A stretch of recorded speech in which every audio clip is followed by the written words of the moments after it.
जय हिंद दोस्तों। Commando defence academy में आपका हार्दिक स्वागत और अभिनंदन करता हूं। दोस्तों, इस वीडियो में बात करेंगे बौद्ध धर्म की। और पिछली वीडियो में हम बौद्ध धर्म के बारे में कुछ बातें की थी। इस पिछली वीडियो हमने बात की थी कि बौद्ध धर्म में महात्मा बुद्ध है, वो 6ठी शताब्दी में महावीर स्वामी की तरह एक नई जो विभूति आई थी वो महात्मा बुद्ध आए थे। और महात्मा बुद्ध का जो जन्म है वो जन्म हुआ था 563 ईसा पूर्व में। 563 ईसा पूर्व में इनका जन्म हुआ था लुम्बिनी में, जो कपिलवस्तु के निकट लुम्बिनी में इनका जन्म हुआ था, उत्तर प्रदेश में। और इनके बचपन का नाम सिद्धार्थ था और इनके पिता का नाम सुयोधन था। और इनका जो जन्म हुआ था शाक्य कुल में हुआ था। इनका जन्म शाक्य कुल में हुआ था। और इनके माता का नाम माया देवी, जो इनके इनका जन्म होते ही 7वें दिन इनका देहांत हो गया था। और उसके बाद में हमने बात की थी कि महात्मा बुद्ध ने प्रथम जो उपदेश दिया था वो सारनाथ में दिया था। ठीक है। और भी हमने बात की थी, जैसे बौद्ध धर्म के महात्मा बुद्ध थे वो एशिया के ज्योतिष पुंज भी कहलाते हैं। ठीक है। और महात्मा बुद्ध का बचपन का नाम सिद्धार्थ था और इनके 16 वर्ष की उम्र में इनका विवाह हुआ था यशोधरा से। ठीक है। और इनके पुत्र प्राप्ति हुई थी जिसका नाम था राहुल। और ये 29 वर्ष की उम्र में कपिलवस्तु की शहर पर निकले थे, यानी घूमने निकले थे। तो उन्होंने कुछ अवस्थाएं देखी थी, जैसे बूढ़ा व्यक्ति देखा था, शव देखी थी, गरीब व्यक्ति को देखा था, सन्यासी देखा था। तो इनका सांसारिक जीवन से मन उठ गया था और ये गृह त्याग कर दिया था। और इनके जो गृह त्याग की जो घटना है उसको कहते हैं महाविनिष्क्रमण।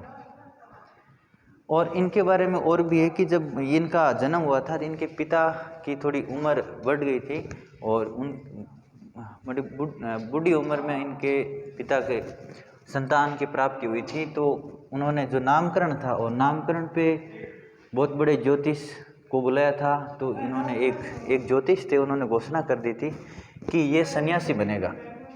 तो इनके पिताजी ये नहीं चाहते थे कि मेरा पुत्र है वो सन्यासी बने। वो ये सोच रहे थे कि मेरा पुत्र है वो हमारा राजपाट है, वो राज्य है, वो संभाले। लेकिन इन्होंने इसके लिए इनके पिताजी ने ऐसी व्यवस्था कर दी थी कि इनको कोई संसार में दुख के बारे में, मतलब व्यवस्था में या संन्यास के बारे में कुछ जानकारी ना मिले, इस प्रकार की व्यवस्था कर रखी थी। लेकिन फिर भी महात्मा बुद्ध ने एक बार 29 वर्ष की उम्र में जब निकले थे कपिलवस्तु में, तो उन्होंने ये जो बूढ़ा व्यक्ति, सन्यासी, गरीब और सब को देखा तो इनका मन विचलित हो गया था और ये घर से निकल गए थे। ये शरीर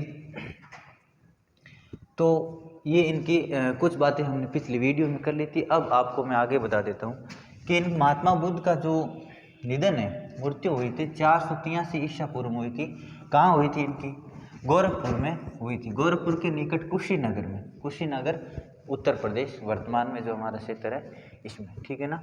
और इनके जो शरीर त्याग की घटना यानी निधन की जो घटना है उसको महापरिनिर्वाण के नाम से जाना जाता है। महापरिनिर्वाण।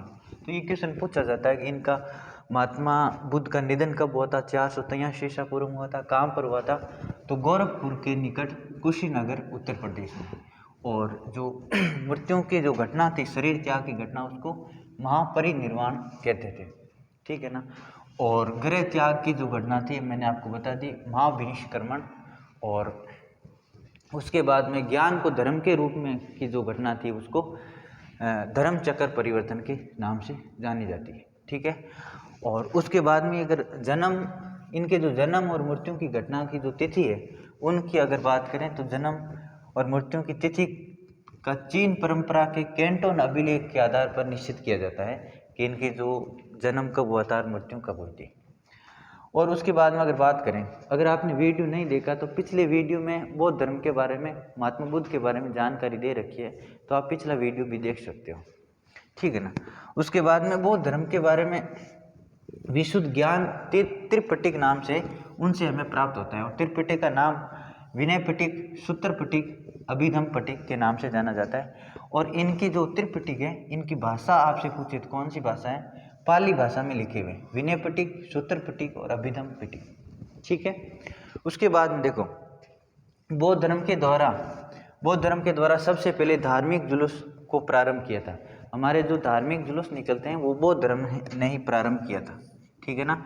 और बौद्ध धर्म का सबसे पवित्र त्योहार है वो कौन सा है? बौद्ध धर्म का सबसे पवित्र त्योहार आपसे पूछे तो वैशाख पूर्णिमा के दिन मनाया जाता है, जिसको बुद्ध पूर्णिमा के नाम से भी जाना जाता है। बुद्ध पूर्णिमा के नाम से भी जाना जाता है। ठीक है ना। और उसके बाद में देखो, महात्मा बुद्ध है, बुद्ध पूर्णिमा के दिन, ये वैशाख पूर्णिमा को ही बुद्ध पूर्णिमा का दिन, इसी दिन बुद्ध का जन्म हुआ था, बुद्ध को ज्ञान की प्राप्ति हुई थी और महापरिनिर्वाण हुआ था, यानी शरीर त्याग की घटना भी इसी दिन हुई थी। किस दिन? वैशाख पूर्णिमा के दिन। और बुद्ध के अनुयायी है जो दो भागों में विभाजित हो गए थे, एक तो भिक्षुक और दूसरा उपासक। भिक्षुक वो थे जो सन्यासी जीवन जी रहे थे और बौद्ध धर्म का प्रचार प्रसार कर रहे थे, उनको भिक्षुक कहते थे। और उपासक वो होते थे जो बौद्ध धर्म का प्रचार प्रसार गृहस्थी जीवन में कर रहे थे, यानी गृहस्थी जीवन भी जी रहे थे और बौद्ध धर्म को अपनाया था, वो उपासक कहलाते थे। अब देखो, बौद्ध धर्म के अंदर, बौद्ध धर्म में त्रिरत्न है। बौद्ध धर्म में त्रिरत्न कौन कौन से? बुद्ध, धम्म और संघ। क्वेश्चन पूछा जाता है कि बौद्ध धर्म के त्रिरत्न कौन कौन से? बुद्ध, धम्म और संघ। ठीक है ना। और जैन धर्म के आपसे पूछे, जैन धर्म में त्रिरत्न कौन से? समय के ज्ञान, समय के दर्शन, समय के चरित्र। तो ये बातें हैं बौद्ध धर्म के बारे में। तो बौद्ध धर्म, महात्मा बुद्ध का जन्म कब हुआ था? 563 ईसा पूर्व हुआ था। बचपन का नाम सिद्धार्थ था, पिता का नाम सुदोधन था, माता का नाम माया देवी था और इनका लालन पालन इनकी मौसी ने किया था, गौतमी, प्रजापति गौतमी ने किया था। ठीक है ना। और 16 वर्ष में उम्र में इनकी शादी हुई थी यशोधरा से और एक पुत्र की प्राप्ति हुई थी राहुल। तो ये कुछ जानकारी आपको एग्जाम के तौर पर आपको यहाँ से क्वेश्चन अच्छे से मिल सकता है। आप तो इस वीडियो को भी आप देखो और पीछे वीडियो है बौद्ध धर्म का, वो भी आप देख सकते हो। 2 वीडियो डाल रखा है। एक के अंदर बौद्ध धर्म में जो बौद्ध धर्म की संगीतियाँ हुई थी 4, प्रथम संगीति से लेकर 4 बौद्ध संगीतियाँ हुई थी, उनके बारे में भी जानकारी दे रखी है। ठीक है। जय हिंद दोस्तों, मिलते हैं नेक्स्ट वीडियो में आपसे।